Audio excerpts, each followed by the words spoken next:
Yo sé que el Manuel te dijo seguramente que me hagas recuerdo. Ya, ya chicos, ahora vamos a entrar al sistema celular 3. La verdad es que este tema es muy extenso y necesitamos ir poco a poco, ir entendiendo cada subtema de la mejor forma. Así que he decidido dividir este tema en tres clases, ¿ya? Esta va a ser la primera clase y después nos van a quedar dos clases más. Así que empecemos, ¿ya? Los temas que vamos a ver hasta ahora van a ser los 6 primeros subtemas. Vamos a hablar hasta ribosomas, solo hasta ribosomas. Los demás subtemas ya no vamos a alcanzar a verlos hoy. Lo más importante de estos primeros 6 subtemas es el tema sub 4, que es el núcleo, el tema 6, que vamos a hablar sobre los ribosomas, y prácticamente esos dos subtemas. De ahí suelen sacar muchas preguntas, ¿ya? Pasemos. De aquí yo creo que tipo 8, tal vez un poquito más, vamos a tener un descanso de unos 15, 10 minutitos para que vuelvan muy renovados. Ya. Ok, vamos a hablar sobre primero el citoplasma. Ya hemos hablado sobre la célula, sobre la membrana celular y todas las características que tiene esta membrana celular. Ahora nos vamos a enfocar en lo que está dentro de la célula, ¿ya? A ver, aquí. Todo lo que está dentro de la célula. Lo primero que debemos saber es que existe un citoplasma, ¿ya? Un citoplasma, o sea, ¿qué es el citoplasma? Es todo lo que está dentro de la célula menos el núcleo. Eso es el citoplasma. Por lo tanto, el citoplasma va a englobar tres partes muy importantes de la célula: el citosol, el citoesqueleto y los orgánelos, ¿ya? ¿Qué son los orgánelos? Hemos dicho que eran estos pequeños órganos dentro de la célula. Por lo tanto, los orgánelos forman parte del citoplasma.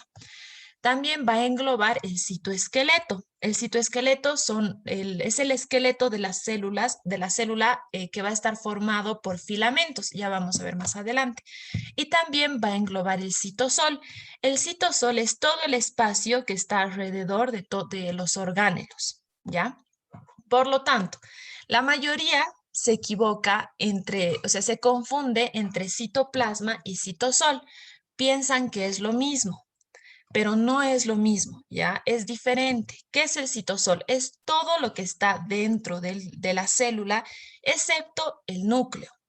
Y está formado por tres partes: por el citosol, por el citoesqueleto y por los orgánelos, ¿ya? En cambio, el citosol no está formado por el citoesqueleto y los orgánelos, no. El citosol es el espacio que hay entre todos los orgánelos. O sea, este líquido medio celeste, ese es el citosol. En cambio, el citoplasma es todo lo que está dentro de la célula, ¿ya? Cuidado se confundan. Ahora, de nuevo, ¿qué es el citosol? El citosol es el líquido, este líquido azul que va a estar alrededor de todos los orgánelos. Ese es el citosol. Tiene una característica muy importante, y es que va a tener va a tener una especie de gel y va a estar formado en un 75% de agua, ¿ya? Además que el citosol forma más de la mitad del volumen de la célula. O sea, forma el 55% del volumen de la célula, ¿ya? Siguiente. Este citosol tiene funciones para mantener a la célula, ¿ya? Para que esta célula se encuentre en una forma estable. Una de esas funciones es que va a descomponer las moléculas nutritivas que le llegan a la célula. Y la segunda función es que va a sintetizar, o sea, va a producir moléculas grandes. Esas son sus dos funciones principales. Pero lo más importante, lo que les pueden preguntar aquí, es cuál es la diferencia entre citoplasma y cuál es la diferencia entre citosol, ¿ya? Y por cuánto constituye exactamente el citosol del volumen celular. Entonces no se olviden que es el 55%. Después vamos a hablar sobre el citoesqueleto. ¿Ya? ¿Se acuerdan que hemos dicho que el citoplasma está formado por el citosol, por el citoesqueleto y por los orgánulos? ¿No ve? Ya hemos visto qué es el citosol. Ahora vamos a ver qué es el citoesqueleto. El citoesqueleto, como su nombre lo dice, esqueleto, es el esqueleto de la célula, ¿ya? ¿Y cómo va a estar formado este esqueleto? Va a presentar unos filamentos de proteína, aquí estos filamentos, que van a estar en el citosol, o sea, en el espacio líquido entre los orgánulos. Estos filamentos pueden ser de tres tipos: los filamentos de actina, los microtúbulos o los filamentos intermedios. ¿Y cuál es la diferencia entre estos tres? Simplemente la disposición de los filamentos en relación con el citosol. Por ejemplo, los filamentos de actina se encuentran más en el exterior, o sea, más en la pared de la célula, ¿no? En cambio, los microtúbulos se originan de un lugar y se van expandiendo alrededor de la célula. Los filamentos intermedios van de un punto hacia adentro, así sucesivamente. Entonces, el citoesqueleto va a estar formado por filamentos de proteínas, ¿ya? Y existen tres tipos de filamentos: filamentos de actina, microtúbulos y filamentos intermedios. Ahora, ¿cuál es la función principal del citoesqueleto? Simplemente mantener la forma de la célula. El citoesqueleto es el encargado de darle la forma a la célula. Ahora, ya hemos dicho que actúa como un esqueleto. Estos filamentos van a ser el esqueleto de la célula y nos ayuda ¿a qué? A fijar a los orgánulos y a las enzimas que se encuentran dentro de la célula, ¿ya? Y por último, y no menos importante, el citoesqueleto también va a ser el responsable de los movimientos de la célula, ¿ya? Los movimientos que la célula llegue a tener durante su vida va a ser el único responsable, es el citoesqueleto. Entonces, no se olviden que tiene dos funciones muy importantes el citoesqueleto. Primero, que va a ser el esqueleto, la forma de la célula, y segundo, que es el encargado de darle el movimiento a estas células. Siguiente. Ahora vamos a hablar sobre el núcleo. Ya nos vamos a lo más pequeño. ¿Se acuerdan que en las células procariotas y en las células eucariotas una diferencia muy importante es que en la mayoría de las células eucariotas, bueno, en todas las células eucariotas se presenta el núcleo? En cambio, en las células procariotas no existe el núcleo. Entonces, en este tema debemos enfocarnos en el núcleo. ¿Cómo es el núcleo? Primero, el núcleo es este número 2 que vemos aquí. ¿Ya? Se va a encontrar al medio de la célula. Bueno, no tan al medio. Puede cambiar, ¿no? No puede estar al medio, puede estar más a un lado, más a un costadito, más al otro, no hay problema. Ahora, este núcleo va a estar rodeado por una membrana doble, ¿ya? En primer lugar. En segundo lugar, este núcleo no necesariamente puede ser circular, también puede tener una forma alargada, ¿ya? También tenemos que tomar en cuenta que este núcleo puede medir de 3 a 10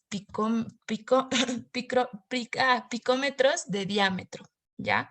Esto es importante porque a mí sí me preguntaron cuánto medía el núcleo, me acuerdo cuando di mi examen. Entonces, tómenlo muy en cuenta. También debemos saber que hay algunas células que no solamente presentan un núcleo, sino presentan muchos más núcleos.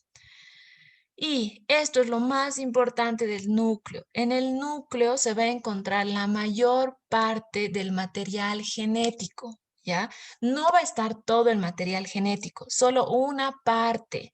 La otra parte se encuentra en la mitocondria, ¿ya? Pero una parte está en el material genético, en el núcleo, el material genético. Ahora, ¿a qué nos referimos cuando hablamos del material genético? El material genético es el ADN. Todos conocemos el ADN. ¿Qué es el ADN? Es el ácido desoxirribonucleico, ¿ya? Ese es un nombre mucho más científico, pero con que sepan que es ADN o ácido nucleico, más que suficiente. Entonces, en el ADN, esta es una cadena, en este ADN se va a encontrar el material genético, ¿ya? Esto no está en su libro, pero les voy a explicar un poco cómo está formado el ADN para que ustedes puedan, de alguna forma, entender un poco más a lo que me refiero, ¿ya? Este ADN va a estar formado por tres moléculas muy importantes. Primero, las bases nitrogenadas. Las bases nitrogenadas son estas escaleritas que vemos en el ADN. En segundo lugar, va a estar formado por el azúcar desoxirribosa, que son estas columnas medio rosadas, ¿no? Y también los grupos fosfatos, que son estos circulitos que se encuentran al medio de la columna rosada, ¿ya? Así es un ADN. Ahora, ¿qué pasa? Que cada ácido nucleico se va a ir uniendo a los demás ácidos nucleicos y van a ir formando una cadena, una molécula lineal muy grande, muy larga. Y mientras se van uniendo los ácidos nucleicos, es que estos empiezan a tener una forma circular, una forma helicoidal, se le dice, una forma, esta forma que vemos aquí en la imagen, o sea, vemos cómo los ácidos nucleicos van girando, ¿verdad? Y así es como se va formando el ADN. Entonces, ¿dónde está el material genético? En el ADN, en primer lugar. En segundo lugar, hay dos palabras que tienen que conocer para lograr entender el tema, ¿ya? La diferencia entre cromatina y la diferencia entre cromosoma. Ahora, ¿qué pasa? Este DNA, aquí vemos, este ácido desoxirribonucleico, se va a encontrar totalmente compacto, totalmente unido en el cromosoma, ¿ya? Por lo tanto, ¿qué es un cromosoma? Esto quiere decir que es el ADN compactado, el ADN junto, unido, súper junto, o sea, no hay espacio así como para que se pueda desdoblar el ADN. No, esa es la diferencia entre cromosoma y cromatina. En cambio, la cromatina es nos referimos al ADN cuando no está compacto. Aquí vemos cómo el ADN está así en líneas, ¿verdad? Alrededor del núcleo. Fin. En cambio, el cromosoma son estas X que están totalmente con el ADN compacto, ¿ya? Ahora, ¿por qué les he explicado esto? Ya vamos a entender. Más adelante, este DNA que aquí vemos va a formar obviamente los cromosomas, que son la unión de los DNA, o sea, es el DNA totalmente compacto. Ahora, ¿qué pasa? Que en este DNA también encontramos proteínas y el nombre de estas proteínas son las histonas. Estas histonas son proteínas que van a estar asociadas con el ADN. Las histonas son estos círculos naranjas, estos círculos medio amarillos. Estas histonas van a estar envueltas por el ADN. Por lo tanto, ¿qué es el genoma nuclear? El genoma nuclear va a ser el conjunto de todos estos genes, ¿ya? El conjunto de todos los cromosomas. Ahora, ¿por qué les he explicado esto? Porque hemos dicho que en el núcleo se va a formar la mayor parte del material genético, ¿ya? Ahora, el DNA es el encargado del material genético. Siguiente punto. El DNA forma los cromosomas y también forma la cromatina. ¿Cuál era la diferencia entre cromosomas y cromatina? Que en los cromosomas el DNA va a estar totalmente compacto. En cambio, en la cromatina va a estar totalmente, no va a estar nada compactado, va a estar totalmente separado. Y por último, entre este DNA vamos a tener las histonas, que son proteínas envueltas por el DNA. ¿Y qué pasa? O sea, ¿cuál es el objetivo de todo esto? Que tanto el ADN, el cromosoma, la cromatina, etcétera, van a formar el genoma nuclear. ¿Ya? ¿Y qué era el genoma nuclear? Es el conjunto de todos los genes, es el conjunto de los cromosomas. Punto. Y esta es una característica importante del núcleo. Ahora, ¿cuál va a ser la función del nucleolo? La función del nucleolo va a ser principalmente, va a mantener la integridad de los genes, o sea, los genes van a seguir siendo como están. Y en segundo lugar, va a regular la expresión génica. Sé que son términos muy complicados de entender, pero los estoy intentando que los puedan captar rápido, ¿ya? Ahora, ¿qué es la expresión génica? Esta expresión o regulación génica va a ser el proceso de activación o de desactivación de los genes, ¿ya? Por lo tanto, el nucleolo va a ser el encargado de activar o desactivar los genes, ¿ya? Por un lado. Por el otro lado, también va a ser el encargado de que los genes apropiados se expresen en el momento adecuado. A eso nos referimos. O sea, el núcleo tiene la función principal de activar o desactivar los genes. Simple y llanamente eso, en otras palabras. Pero en palabras más técnicas va a regular la expresión génica. ¿Ya? ¿Hasta aquí tienen alguna pregunta? ¿Puede volver a explicar sobre las histonas, por favor? Sí, claro que sí.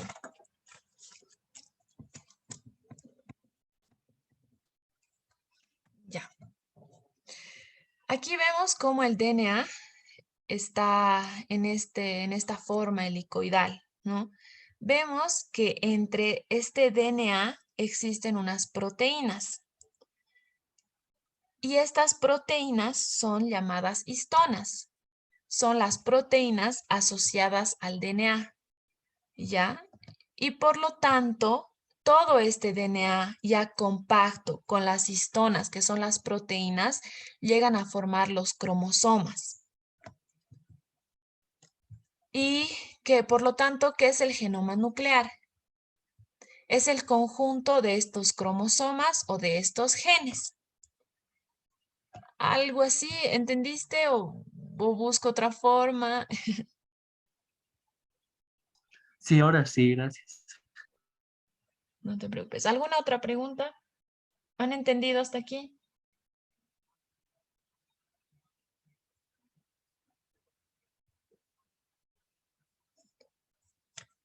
Chicos.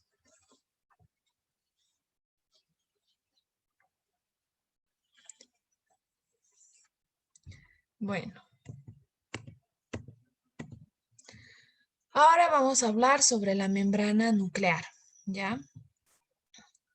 Esto es muy importante. O sea, ya hemos visto el núcleo. Ahora, el núcleo tiene partes, tiene sus propias partes. Una de esas es la membrana celular. ¿Qué es la membrana celular? La membrana celular va a ser la envoltura del núcleo, ¿ya? Este es el núcleo y lo que le rodea va a ser la membrana nuclear. Al igual que la membrana celular, el núcleo tiene una membrana y se llama membrana nuclear. Ahora, este núcleo presenta dos membranas, una membrana nuclear externa, como aquí vemos, membrana nuclear externa y otra membrana nuclear interna. La externa va a estar en contacto con los ribosomas, ¿ya? En cambio, la interna va a estar en contacto con el nucleolo, con la cromatina, etc. Estas dos membranas, tanto la externa y la interna, se encuentran de forma paralela entre ellas, ¿ya?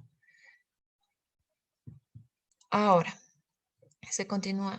Esta membrana nuclear externa, aquí vemos, no sé si pueden distinguir aquí, hay una parte donde dice cisterna, hay una parte, o sea, es como un canal, ¿no? Este canal, la parte más interna que da al núcleo plasma es la membrana nuclear interna. En cambio, esta membrana que da hacia el citoplasma es la membrana nuclear externa. Esta membrana nuclear externa, como vemos en esta imagen, tiene una continuación con el retículo endoplásmico rugoso. Aquí vemos. Y gracias a esta continuación es que podemos ver la luz del retículo endoplasmático rugoso a través de este espacio, ¿ya? Ahora, aquí la característica importante de estas membranas, tanto la nuclear como la externa y la interna, es que no están pegadas entre sí. Tienen un espacio que las separa. Este espacio se llama espacio perinuclear. Ya, es este canal donde dice cisterna, ese es el espacio perinuclear.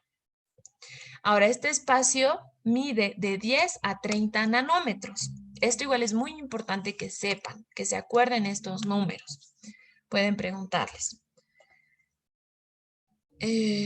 Ahora, ya hemos hablado sobre la membrana nuclear. Hemos dicho que tiene una membrana externa y una membrana interna. Y hay un espacio perinuclear entre estas dos membranas, de 10 a 30 nanómetros. ¿No ven? Ya, todo bien. Siguiente. También el núcleo va a estar formado por un nucleolo. O sea, aparte de que el núcleo es el núcleo de la célula, dentro del núcleo hay un nucleolo. Es el número 1 aquí.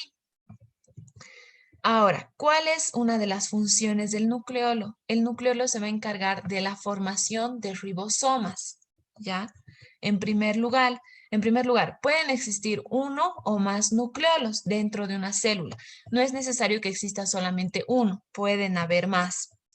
Y la principal función del nucleolo es la síntesis, como ya habíamos dicho, la formación de ribosomas, ¿ya? ¿Y por qué es importante? ¿Por qué son importantes los ribosomas?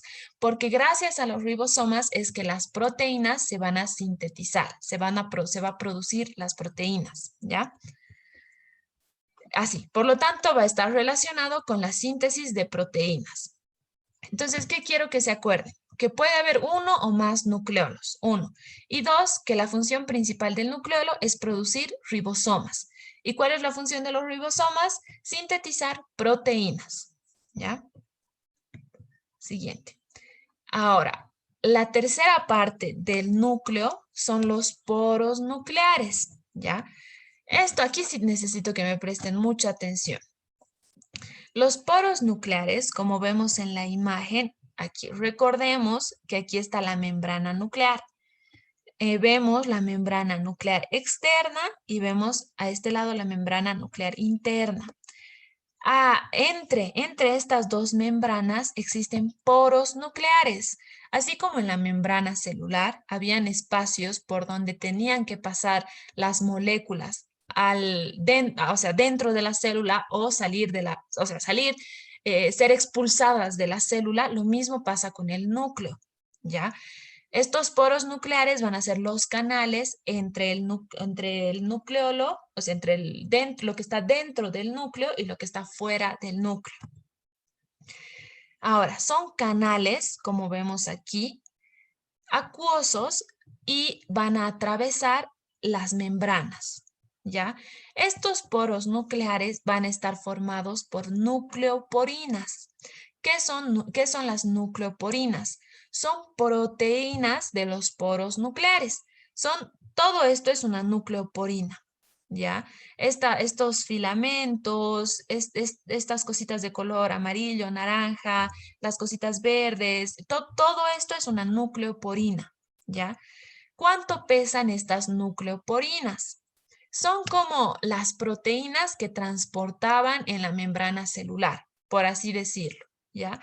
Estas nucleoporinas pesan 125 millones de Daltons y van a estar formadas en los vertebrados por 100 proteínas. En cambio, en las levaduras solamente están formadas por 50 proteínas, ¿ya? Son características que tienen que tomar en cuenta, son características importantes. Ahora, ¿cuál es el diámetro de estas nucleoporinas? Su diámetro es de 100 nanómetros.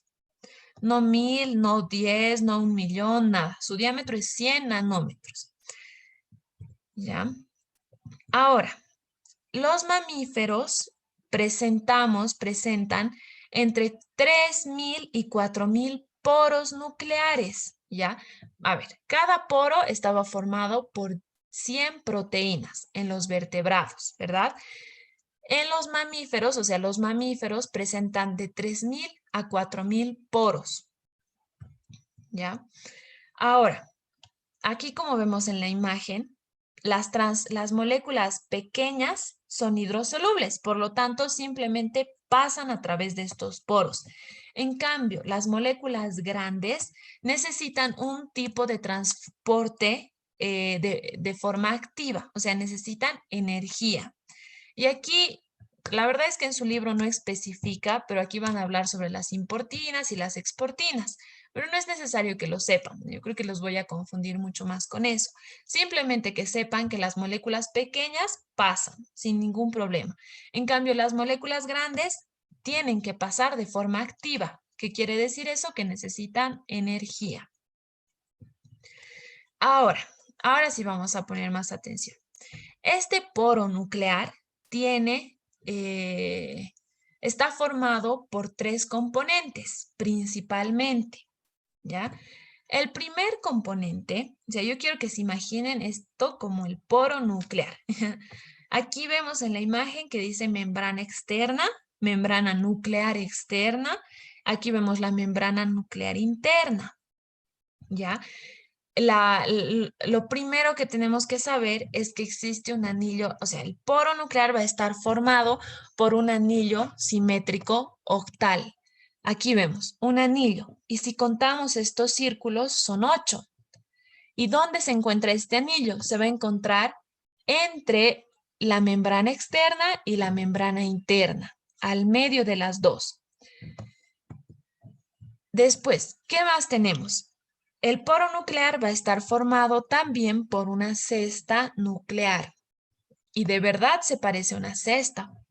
Esta cesta va a estar junta, anclada a este anillo de 8 partes, por eso es octal.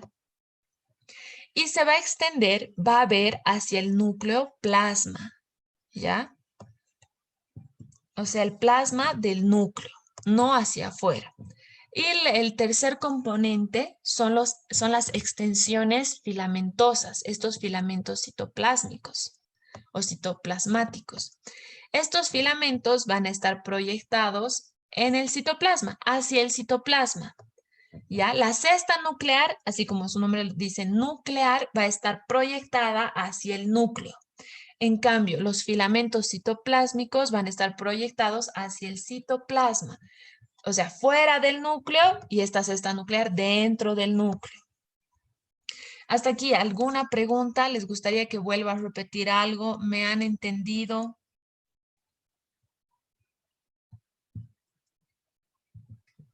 ¿Puede volver a explicar sobre las nucleoporinas, por favor? Creo que sí. Ya. Estos poros nucleares van a estar formados por nucleoporinas. O sea, nos imaginamos que está la membrana nuclear, externa e interna, todo normal, y al medio de estas membranas existen poros, o sea, existen espacios, hay espacios entre estas membranas. Y en estos espacios, que son los poros nucleares, vamos a encontrar a las nucleoporinas. ¿Qué son las nucleoporinas? Son proteínas que se encuentran en los poros nucleares, ¿ya? Por lo tanto, ¿qué es una nucleoporina? Una nucleoporina es esto, es el poro nuclear, ¿ya? Esa es la nucleoporina. La mayoría le dice poro, o sea, el poro nuclear, pero el poro nuclear va a estar formado por la nucleoporina. Esta nucleoporina va a estar formada por 100 proteínas. Todo esto que vemos son proteínas que se van juntando, forman la nucleoporina y a través de esto es que las moléculas pasan del espacio extracelular, o sea, del espacio dentro de la célula hacia el espacio del núcleo. ¿Ya? Ahora, estas nucleoporinas tienen un diámetro de 100 nanómetros. Y los mamíferos, nosotros tenemos entre 3.000 y 4.000 poros. Por lo tanto, sería de 3.000 a 4.000 nucleoporinas. ¿Está bien así o ¿O hay alguna otra duda? Está bien, gracias. De nada. Ok, ahora aquí hay más ilustraciones. A ver, aquí tenemos igual la membrana nuclear externa, la membrana nuclear interna. Aquí está el espacio perinuclear entre ambas membranas nucleares. Ahora, este anillo octal es este círculo verde que vemos aquí. Obviamente estos poros tienen un montón más de partes, ¿ya? Pero en su libro solamente hablan de estas tres principales partes. Entonces, si yo les explico qué es qué es el tapón central, qué es el anillo citoplasmático, etcétera, creo que se van a ir confundiendo. Yo solamente quiero que reconozcan en estas imágenes las tres partes del poro nuclear o de la nucleoporina, ¿ya? La primera parte era este círculo verde, que es el anillo octal. Anillo octal. Ahora, también tenemos a la cesta nuclear.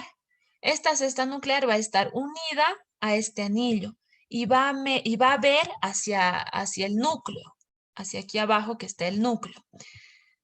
También este anillo octal va a estar formado por estos filamentos citoplasmáticos. Estos filamentos citoplasmáticos van a estar viendo hacia el citoplasma, o sea, hacia afuera del núcleo, ¿ya? Esos tres, quiero que reconozcan esas tres partes. Lo mismo pasa aquí. Aquí tenemos el anillo octal, esto de color azul.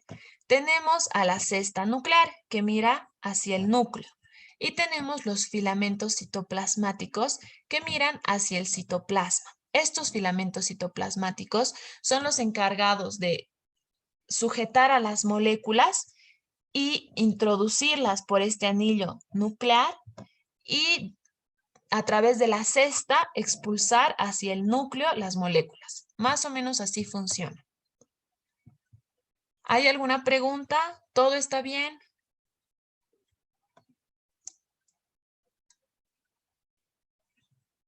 No, ninguna. Ya chicos, ya son las 8. A las 8:15, ¿les parece si nos volvemos a ver? Lo que vamos a ver ahorita es igual un tema muy importante y necesito que estén muy activos y muy conscientes para esto.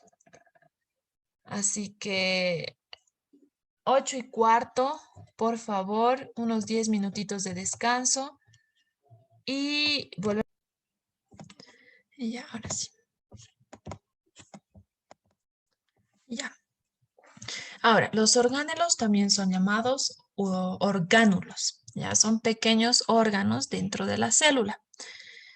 Por ejemplo, un ejemplo de orgánulos son los ribosomas. Aquí vamos a encontrar a los ribosomas. ¿Dónde están nuestros ribosomas? También tenemos al aparato de Golgi, tenemos a las vacuolas, estos circulitos naranjas, y tenemos a las mitocondrias, ¿ya? Estos ribosomas son los puntitos azules que vemos aquí alrededor del retículo endoplasmático rugoso. Son ejemplos de orgánulos, ¿ya? Ahora, más adelante vamos a ir viendo para qué sirven exactamente cada uno, pero con que sepamos que existen orgánulos es más que suficiente por ahora. Ahora, lo más importante también es que la mitocondria va a poseer una cantidad de material genético. ¿Se acuerdan que dijimos que el núcleo tenía el material genético, pero no todo el material genético? Una parte va a estar en la mitocondria. Aquí dice mitocondria. Es este sándwich de color celeste. Esa es la mitocondria. Ahora, vamos a hablar un poco más a grandes rasgos sobre cada uno de los orgánulos, ¿ya? Pero en las siguientes clases vamos a ir desglosando cada uno poco a poco. Ahora, tenemos a las mitocondrias. ¿Cuál es la función principal de las mitocondrias? La respiración celular es la que se encarga de ayudarnos a respirar, o sea, ayuda a respirar a la célula, ¿ya? Eso es lo más importante. Esa es su función. Los ribosomas, ya habíamos dicho que su función es fabricar proteínas, ¿ya? Después tenemos al retículo endoplasmático. Tenemos dos tipos de retículo endoplasmático, el liso y el rugoso. ¿Y cuál es su función principal? La formación de los lípidos. Gracias a ellos se forman los lípidos. También tenemos al aparato de Golgi. Son como sacos planos, uno encima del otro. ¿Cuál va a ser su función principal? Van a modificar sustancias, van a modificar ya sean proteínas o lípidos, las van a empaquetar en las vesículas y por último las van a transportar a las distintas partes de la célula o en algún momento fuera de la célula. Ese es el aparato de Golgi, empaquetar las proteínas o los lípidos. También tenemos a las vacuolas. Las vacuolas son las encargadas de almacenar distintos tipos de sustancias, ¿ya? Por último, tenemos los lisosomas. Estos lisosomas son los encargados de descomponer las sustancias, de hacer, o sea, que las sustancias sean más pequeñas, las van descomponiendo. Tenemos al citoesqueleto. Ya hemos dicho que el citoesqueleto, gracias a los centriolos, de alguna forma nos ayudan a dar forma a la célula. Ahora sí, vamos a hablar más sobre los ribosomas, ¿ya? Aquí vemos los ribosomas. Son estos puntos verdes dentro de la mitocondria, por ejemplo. Estos ribosomas están en cualquier parte de la célula. Ya no es necesario que estén solamente en los ribosomas o solamente en el aparato de Golgi, no. Están en la mayoría de los orgánelos, ¿ya? Y esto es de forma, o sea, tú ves este puntito verde, es como macroscópicamente vemos a los ribosomas. En cambio, en esta imagen ya es microscópicamente cómo es un ribosoma, cuáles son sus partes, etcétera. Ya vamos a ir viendo más adelante. Ahora, ¿qué es lo más, qué tienen que tener en cuenta aquí? Que el creador de los ribosomas, bueno, no creador, ¿no? Sino la persona que descubrió los ribosomas fue George Palader en 1946. Tienen que tener en cuenta, por favor, este año. Después, estos ribosomas ya hemos dicho que se encuentran en todas las células, ¿ya? Pero especialmente se van a encontrar en las mitocondrias y en los cloroplastos. Los cloroplastos eran orgánelos de las células procariotas o células vegetales, ¿se acuerdan? Y también tenemos que tener en cuenta su tamaño. Estos ribosomas tienen un tamaño de 12 nanómetros de ancho y 25 nanómetros de largo.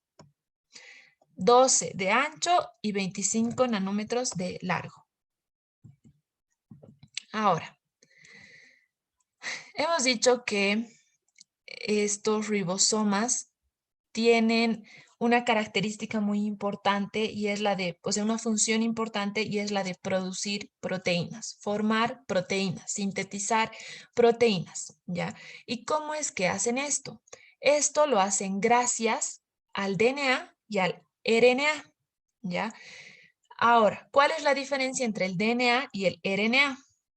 Ya hemos hablado sobre el DNA. ¿Qué era el DNA? ¿Se acuerdan que les conté que tiene tres moléculas importantes, tres partes importantes? Que lo más importante del DNA es que contiene la información genética. Aquí en el DNA tenemos toda la información de nuestros genes. Y este DNA tiene una doble cadena, tiene dos cadenas, ¿ya? Ahora, este RNA, ¿qué es el RNA? Es un ácido. ¿Qué tipo de ácido? Es un ácido ribonucleico, ¿ya? ¿Y qué hace? ¿Qué función tiene este RNA? Su función es la de informar, o sea, a ver cómo les explico. Hace que esta información genética del DNA sea comprendida a través de las células, sea comprendida por las células. Eso es lo que hace. Simplemente ayuda a la comprensión de la información genética. Y la diferencia también con el DNA es que este RNA tiene una cadena simple. Aquí vemos. Así es la estructura del RNA.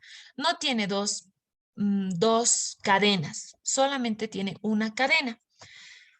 Entonces, el RNA va a ser el encargado a través de la información genética que produce el DNA de producir las proteínas en los ribosomas, ¿ya? Ahora les voy a dar un ejemplo para que puedan entender un poquito más. ¿Qué pasa cuando nosotros agarramos y queremos comprar un mueble? O sea, ya hemos comprado un mueble, ya hemos comprado un ropero, digamos. Ya tenemos a nuestro ropero, pero no tenemos ni idea sobre cómo se arma este ropero. ¿Ya? No sabemos. Entonces, ¿qué es lo primero que hacemos? Vamos a recurrir a un manual. ¿Por qué vamos a ir al manual? Porque dentro del manual está la información sobre cómo nosotros tenemos que armar nuestro ropero, ¿ya? Ahora, a veces hay manuales, muchas veces existen manuales en los que no solamente está manual sobre cómo armar un armario o un ropero. Este manual puede ser manual sobre cómo armar un armario, una silla, una lámpara, un escritorio, etc. Es un manual con toda la información sobre cómo armar muebles, así en general. Entonces, ¿qué pasa? Que abrimos nuestro manual y buscamos en el índice el apartado que diga cómo armar un ropero. Entonces, vamos a la página y ahí encontramos cómo se arma un ropero. Entonces, tú agarras y le sacas fotocopia. Y gracias a, a esta fotocopia, tú dices, o si quieres lo arrancas o no sé, o le sacas foto, no sé. Entonces, tú agarras y con esto, a través de esta fotocopia, tú comprendes la información y gracias a esto armas tu ropero, ¿ya? No sé si me he dejado entender. En este caso sería el ropero, el ropero sería la proteína. Esta proteína, para que se forme, para que se produzca, necesita la información genética del DNA. ¿Y cómo es que la célula, los ribosomas, van a entender cómo producir proteínas, cómo formar proteínas? A través del RNA, porque el RNA va a ser el encargado de comprender, de pasar esta información a las células y así ellas puedan formar la proteína, ¿ya? Es un ejemplo, espero que me hayan entendido. Y la verdad es que es un poco complicado, pero no es imposible, ¿ya? Quiero que se acuerden que el DNA, el ADN, tiene la información genética. ¿Qué hace el RNA? El RNA es la fotocopia. Gracias a la fotocopia, nosotros comprendemos y entendemos cómo armar un mueble. Gracias al RNA, la célula, los ribosomas, entienden cómo formar una proteína, ¿ya? Y el RNA está de alguna forma saca la información genética del ADN. Ahora, ya hemos dicho que existe un DNA y que existe un RNA. En los ribosomas, lo que tenemos que tener en cuenta, si bien también importa el DNA, importa mucho más el RNA, ¿ya? Porque gracias al RNA es que nosotros comprendemos la información, es que nuestras células comprenden la información, es que nuestros ribosomas comprenden la información sobre cómo armar o cómo producir una proteína, ¿ya? Ahora, existen tipos de RNA y hay tres tipos de RNA, ¿ya? Un RNA ribosómico o ribosomal que se abrevia RNA-R, un ribosoma mensajero que se abrevia RNA-M, un ribosoma de transferencia que se abrevia RNA-T, ¿ya? ¿Qué hace cada uno de estos? El RNA ribosómico, como su nombre lo dice, forma ribosomas, se encarga de formar ribosomas. El RNA mensajero, como su nombre lo dice, se encarga de transmitir la información del DNA, aquí como hemos visto, transmite la información del DNA hacia los ribosomas para formar la proteína. Esa es la función del RNA mensajero. La función del RNA de transferencia es que va a transferir un aminoácido a la proteína. El ribosoma de transferencia en una de sus partes, el RNA de transferencia en una de sus partes tiene un aminoácido. ¿ya? La proteína va a estar formada por aminoácidos, es la unión de aminoácidos, ¿ya? Y este RNA de transferencia en una de sus partes tiene un aminoácido, ¿ya? Un circulito. Este circulito, este aminoácido, es transferido gracias al RNA de transferencia a la proteína. O sea, es como que el RNA de transferencia ayuda a formar la proteína, porque va añadiendo aminoácidos. Y ya. Ahora, estos RNAs son importantes, pero uno de los más importantes es el RNA ribosómico o ribosomal. Este RNA tiene 4 moléculas o 4 subunidades distintas. ¿Hasta aquí hay alguna pregunta? ¿Quieren que les vuelva a explicar algo? No, está todo claro. Ya, muchas gracias, Pablo. Ya. Entonces, este RNA ribosomal o ribosómico tiene 4 moléculas o 4 subunidades totalmente diferentes, ¿ya? ¿Cuáles son estas subunidades? Son la subunidad 18S, la subunidad 5.8S y la subunidad 28S. Estas tres, o sea, falta una molécula, ¿no? Pero estas 3 moléculas se producen en el nucleolo. Dentro del nucleolo se van a producir estas 4 moléculas de RNA ribosómico. Ya, la última molécula, que es el RNA ribosómico 5S, se va a producir en el nucleoplasma, no en el nucleolo, sino en el nucleoplasma, en el plasma del núcleo. Y esta subunidad, para formar proteínas, se transporta hacia el nucleolo para que forme ribosomas, ¿ya? Ahora, ¿qué es S?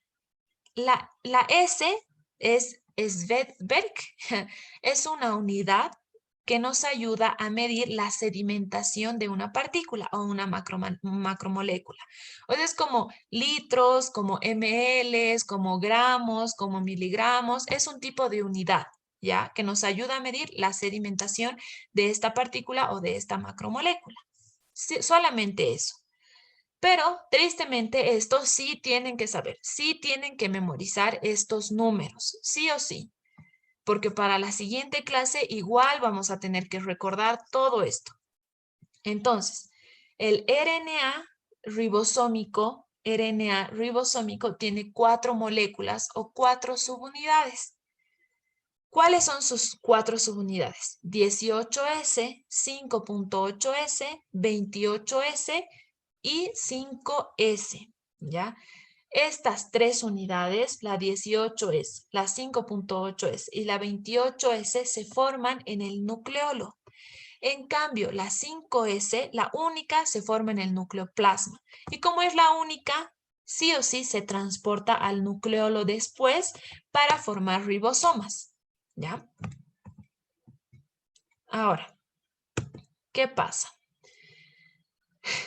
Primero, estas subunidades van a entrar al nucleolo. O sea, la única subunidad, que es la 5S, va a entrar al nucleolo. Y en el nucleolo vamos a tener a las 4 subunidades. Y cuando llegan estas 4 subunidades, agarran y se juntan con las proteínas, ¿ya? Y al juntarse con las proteínas, se van a dividir en subunidades un poco más grandes. Por ejemplo, el que nos importa es el ribosoma eucariótico. ¿Qué pasa? Estas subunidades se van a dividir, ¿ya? Y van a formar dos subunidades, una subunidad grande y una subunidad pequeña, que son los ribosomas. O sea, una vez que estos RNA ribosómicos y estos RNA ribosómicos ingresan al núcleo, forman los ribosomas, ¿ya? Y los ribosomas tienen 2 estructuras muy importantes, la subunidad grande y la subunidad pequeña. ¿Ya? Estas subunidades son diferentes tanto en el ribosoma procariótico como en el ribosoma eucariótico. Este ribosoma eucariótico llega a pesar 80S, en cambio el procariótico pesa menos, 70S. ¿Ya? Ahora, una vez que los RNA ribosómicos ingresan al nucleolo, forman el ribosoma, directamente los RNA se dividen y se van a dividir con las proteínas.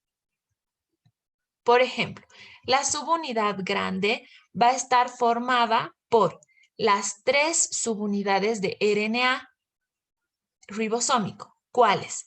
La 28S, la 5.8S y la 5S. Y también va a estar formado por 49 proteínas. Todo esto llega a pesar 60S, ¿ya? Por lo tanto, la subunidad grande pesa 60S. En cambio, la subunidad pequeña solamente pesa 40S, ¿ya? Y está formado por el RNA ribosómico 18S y por 33 proteínas. Yo sé que es muy complicado, o sea, intentar memorizar, pero creo que si nosotros entendemos cómo, o sea, el proceso o cuál es el objetivo de todo esto, vamos a poder recordar mejor, ¿ya? A ver, de nuevo, sé que es un poco complicado. Ahora, ya hemos hablado sobre los ribosomas, ya hemos dicho sus características, súper. Ahora, para que se formen los ribosomas, necesitamos RNA, ¿ya? Y también necesitamos DNA, pero principalmente RNA, ¿ya? ¿De qué estaba encargado el RNA? De comprender, o sea, de que va a informar a las células sobre el DNA, sobre la información genética. Ayuda a comprender la información a las células. Pero para que se formen los ribosomas necesitamos RNA. Existen 3 tipos de RNA. Ya hemos hablado el ribosomal, el mensajero y el de transferencia. Pero para que se formen sí o sí los ribosomas, porque aquí dice formar ribosomas, el objetivo del RNA ribosómico es formar ribosomas. Por lo tanto, este RNA ribosómico es el encargado de formar los ribosomas, ¿ya? Tenemos 4 subunidades de este RNA ribosómico. Tenemos el RNA ribosómico 18S, el RNA ribosómico 5.8S, tenemos el RNA ribosómico 28S y por último el RNA ribosómico 5S. Estas son las 4 subunidades del RNA ribosómico, que es el encargado de formar ribosomas. Ahora, ¿cuál es la diferencia entre ambas? Primero, que estas 3 subunidades se van a formar en el nucleolo. En cambio, esta subunidad se va a formar en el nucleoplasma, ¿ya? Ahora, para que se forme un ribosoma, ¿qué pasa? Que este RNA ribosómico se va a transportar al nucleolo, donde están las otras 3 subunidades. Una vez que se transporta al nucleolo, se van a dividir, todo se divide. De nuevo, estas subunidades se dividen, ¿ya? ¿Cómo se van a dividir? Van a formar al ribosoma dividiéndose. Primero, van a formar una subunidad grande y una subunidad pequeña. Todo esto así, microscópicamente, es como se ve un ribosoma, ¿ya? Por lo tanto, tiene una subunidad grande y una subunidad pequeña. Estos ribosomas llegan a pesar 80S, ¿ya? La subunidad grande pesa 60S. La pequeña, como es pequeña, pesa menos, 40S. Ahora, esta subunidad grande presenta 3 RNA ribosómicos. El RNA ribosómico de 28S, de 5.8S y de 5S. Y presenta 49 proteínas.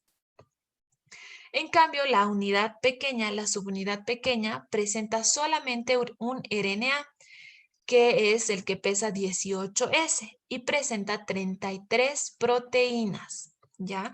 Sí o sí preguntan esto en el examen, sí o sí. Pueden agarrar y preguntarles cuánto pesa o puede decir, la subunidad grande pesa 40S y la pequeña 60S. O al revés, la subunidad grande en una célula, en un ribosoma eucariótico pesa 50S y la subunidad pequeña pesa 30S. O la respuesta correcta sería la subunidad grande en un ribosoma eucariótico pesa 60S y la subunidad pequeña pesa 40S. O sea, así los van a intentar confundir. Por lo tanto, necesito que se acuerden esta estructura de los ribosomas. Sí o sí, ¿ya? ¿Alguna pregunta? Eso sería todo por hoy. ¿Tienen alguna pregunta? ¿Les gustaría que explique algo de nuevo? La última, ¿lo puede explicar de nuevo, por favor? Ya, claro que sí. Esta que dice subunidades 40S y 60 y 40S, ¿verdad? Sí. Y ya. Ok. Esto, en primer lugar, es la estructura de un ribosoma. Aquí hemos visto... Un ratito. Ahora sí. Aquí hemos visto...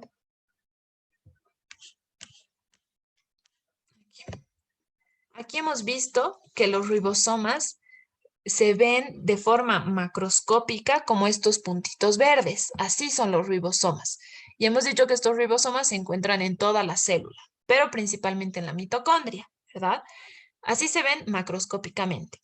En cambio, ya cuando vemos mucho más pequeño microscópicamente, así es como se ve un ribosoma. Tiene una subunidad grande y tiene una subunidad pequeña, ¿ya? Por eso es que si se fijan, esto es similar o es casi significativo igual a esto. O sea, estamos hablando de la estructura de los ribosomas, ¿ya? Los ribosomas tienen dos subunidades, todos los ribosomas, ya sea el ribosoma eucariótico o un ribosoma procariótico. Estas subunidades son dos, una subunidad grande, aquí como dice, y una subunidad pequeña.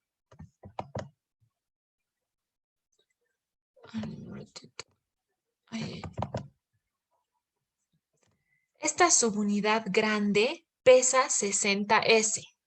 En cambio, la subunidad pequeña pesa 20 menos, pesa 40S, ¿ya? Y esta subunidad grande está formada por 3 RNA ribosómicos. ¿Cuáles son los 3 RNA ribosómicos? Esto es para que memoricen, sí o sí. El RNA ribosómico 28S, el RNA ribosómico 5.8S y el RNA ribosómico 5S. Y también se unen las proteínas. Esta subunidad grande tiene 49 proteínas. En cambio, la subunidad pequeña, así como su nombre lo dice, pequeña, tiene solamente un RNA ribosómico que pesa 18S y tiene 33 proteínas. Esta es la estructura de los ribosomas, ¿ya? Eso es lo que tienen que saber. Tienen que acordarse los 60S, los 40S, que en total un ribosoma eucariótico pesa 80S, cómo está formada la subunidad grande, cuántos ribosomas, cuántos RNA ribonucleicos hay, todo esto. Así, vuelvo a explicar. ¿Tienen alguna otra pregunta? Doctor, ¿podría explicar el ribosoma procariótico? Claro que sí. El ribosoma procariótico llega a ser más pequeño que el eucariótico. Pesa menos que el eucariótico. ¿Cuánto?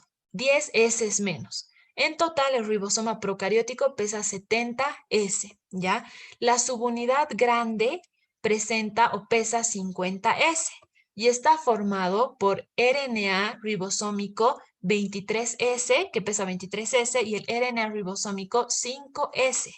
y llega a tener 31 proteínas. En cambio, la subunidad pequeña pesa 30S, ¿ya? Y está formado por el RNA ribosómico 16S y llega a tener 21 proteínas, ¿ya? Esto, la verdad es que tan a detalle del ribosoma procariótico no creo que les pregunten. Lo máximo que pueden preguntarles es cuánto pesa la subunidad grande y la subunidad pequeña. Pero así hablando de los RNA ribosómicos, no creo. Pero sí o sí les van a preguntar del ribosoma eucariótico. ¿Alguna otra pregunta?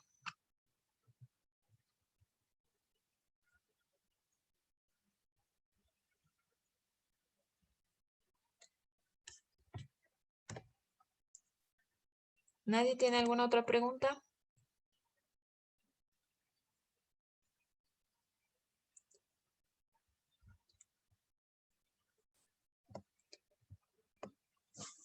Ya chicos, ahora su examen, el examen de su post-examen de todo este tema ya está en la plataforma. Así que está con el nombre de, ahorita les voy a decir. Está con el nombre examen post clase en sistema celular 3. ¿Ya? Ahora, respecto a las 4 personas que me mandaron sus tareas, o sea, sus mapas conceptuales, hablé con Manuel y Manuel me dijo que no, que sí o sí tienen que dar el examen, pero que sus mapas conceptuales valen un 20% ya del examen que dieron. Pero entonces den el examen, de todas formas,